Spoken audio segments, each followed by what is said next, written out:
ओम नमः शिवाय ओम नमः शिवाय ओम नमः शिवाय। हर हर महादेव।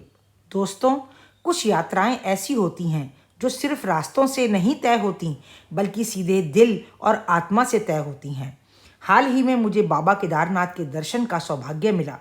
आज के इस व्लॉग में मैं आपको उसी अलौकिक सफ़र पर ले चल रही हूँ जहाँ कदम कदम पर आस्था की परीक्षा होती है और हर मोड़ पर महादेव का आशीर्वाद मिलता है। दोस्तों, जैसा कि आप जानते ही हैं कि आजकल हम आपको शिव के द्वादश ज्योतिर्लिंग के दर्शन घर बैठे बारी बारी से करवा रहे हैं।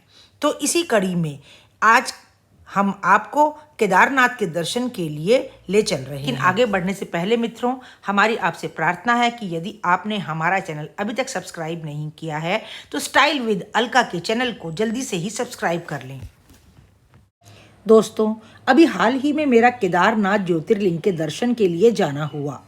केदारनाथ ज्योतिर्लिंग की पावन यात्रा का अनुभव शब्दों में बयां करना साक्षात स्वर्ग को बताना है। दिल्ली से केदारनाथ जाने के लिए सबसे पहले सड़क मार्ग से हम हरिद्वार पहुंच गए। वहां से पहुंचे ऋषिकेश और वहां से सोनप्रयाग तक गाड़ी लेकर के जा सकते हैं। वहां पर आपको गाड़ी पार्क करनी होगी और वहां से गौरीकुंड, जो कि 5 किलोमीटर के लिए है, आपको शटल सेवा मिल जाएगी। आगे की यात्रा यानी गौरीकुंड से लेकर केदारनाथ धाम तक के लिए 16 किलोमीटर की पैदल यात्रा या तो आप घोड़े द्वारा कर सकते हैं या पालकी द्वारा कर सकते हैं या फिर पैदल पूरी कर सकते हैं। केदारनाथ ज्योतिर्लिंग के लिए हेलीकॉप्टर सुविधा भी है। इसके लिए आपको दिल्ली से देहरादून की फ़्लाइट लेनी पड़ेगी। देहरादून से टैक्सी करके सोनप्रयाग फाटा तक जाना पड़ेगा। फिर फाटा से केदारनाथ के लिए हेलीकॉप्टर सेवाएं उपलब्ध हैं। और हम भी अब गौरीकुंड पहुंच गए थे, जहां चमत्कारी गर्म पानी का कुंड है। पहाड़ों की कड़ाके की ठंड के बीच इस प्राकृतिक गर्म पानी में जैसे ही स्नान किया, वैसे ही शरीर की सारी थकान और सुस्ती मानो एक झटके में गायब हो गई हो। मान्यता है कि इस पवित्र कुंड में स्नान करने से न केवल शरीर शुद्ध होता है बल्कि आगे की कठिन चढ़ाई के लिए एक अद्भुत मानसिक और शारीरिक ऊर्जा भी मिलती है। तरोताज़ा होकर अब हम आगे जय केदार के जयकारों के साथ आगे बढ़ने लगे।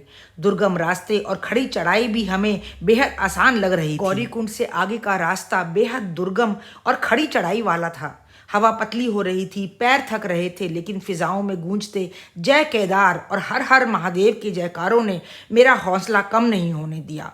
चारों तरफ फैली सफ़ेद बर्फ की चादर और बादलों को छूती पहाड़ियों के बीच से गुजरना सचमुच ऐसा लग रहा था जैसे देवभूमि में मैं कदम रख रही हूँ। घंटों के सफर के बाद जब अचानक बादलों की ओट से बाबा केदारनाथ के भव्य मंदिर की जब मुझे पहली झलक दिखी तो आंखों से खुशी के आंसू झलक पड़े। सदियों पुराने पत्थरों से बनी यह मंदिर आज भी अपनी दिव्यता से सबको मोहित कर लेता है। बाबा केदारनाथ के मंदिर तक पहुंचते हुए अंधेरा हो गया था। हमने पास की ही एक धर्मशाला में रात बिताने की सोची और सुबह मंगल वेला में दर्शन करने की ठानी। सुबह जल्दी ही आंख खुल गई। बाहर आकर के देखा तो चारों तरफ फैली सफ़ेद बर्फ की चादर, सुबह की पहली किरण से चमचमाती चोटियां और पहाड़ों को छूते हुए बादल। नज़ारा बिल्कुल जादुई था। और अब बारी थी बाबा के गर्भगृह जा कर के केदार बाबा के दर्शन करने की। तो हम रात को 1 बजे ही उठ गए थे और 2 बजे लाइन में लग गए थे, क्योंकि हम सबसे पहले वाले 4 बजे वाले दर्शन करना चाहते थे।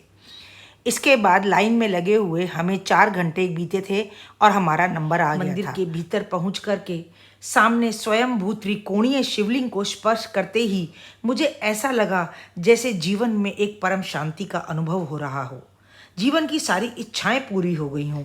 शिवलिंग के दर्शन करते ही ऐसा लग रहा था कि मैं साक्षात शिव के दर्शन कर रही हूँ।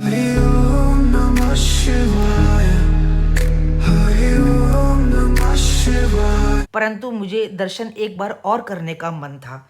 इसलिए शाम की दिव्य आरती के समय जब डमरू की थाप और कड़ाके की ठंड हो रही थी, तब मैं एक बार और दर्शन करने के लिए गई।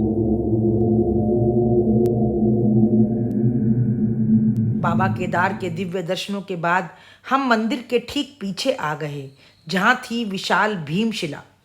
यह वही शिला है जिसने 2013 की आपदा में मंदिर को सुरक्षित रखा था। केदार बाबा के स्वयंभू ज्योतिर्लिंग का रूप त्रिकोण रूप में होने के पीछे भी एक रहस्य है।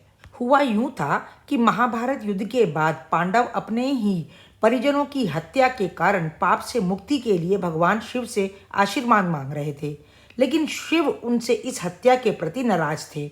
इसलिए उन्होंने बैल नंदी जी का रूप ले लिया और गुप्त काशी में अन्य बैलों के झुंड में जाकर के छिप गए। जब भीम ने उन्हें पहचान लिया और पकड़ना चाहा तो वे धरती में समाने लगे। उस समय शिव की पीठ का हिस्सा कुबड़ केदारनाथ में रह गया और शिव वहीं ज्योतिर्लिंग के रूप में स्थापित हो गए। आज जिस त्रिकोणीय ज्योतिर्लिंग की पूजा होती है, यह वही बैल की पीठ का कुबड़ है। यह त्रिकोणीय आकार का ज्योतिर्लिंग त्रिदेवों यानी ब्रह्मा, विष्णु और महेश के तीनों गुणों सत, रज, तम का प्रतीक माना जाता है। बैल के बाकी अंग उत्तराखंड के अन्य 4 स्थानों तुंगनाथ, रुद्रनाथ, मध्य महेश्वर और कल्पेश्वर में प्रकट हुए, जिन्हें पंच केदार कहा जाता है। मित्रों, बाबा केदारनाथ का यह बुलावा सचमुच खुशकिस्मत लोगों को ही मिलता है। क्या आपने भी इस अनुभव को जिया है? यदि आप केदारनाथ के दर्शन के लिए गए हैं तो अपने उन कुछ खास पलों को, घटनाओं को मेरे साथ जोड़िए, मेरे साथ शेयर करिए और हाँ, कमेंट में हर हर महादेव लिखना बिल्कुल मत भूलिए। हमारे ब्लॉग को पूरा देखने के लिए आपका बहुत बहुत धन्यवाद। हमारे चैनल को सब्सक्राइब करिए, लाइक करिए, शेयर करिए, कमेंट्स करिए। मिलते हैं अगले ब्लॉग में, तब तक के लिए राम राम।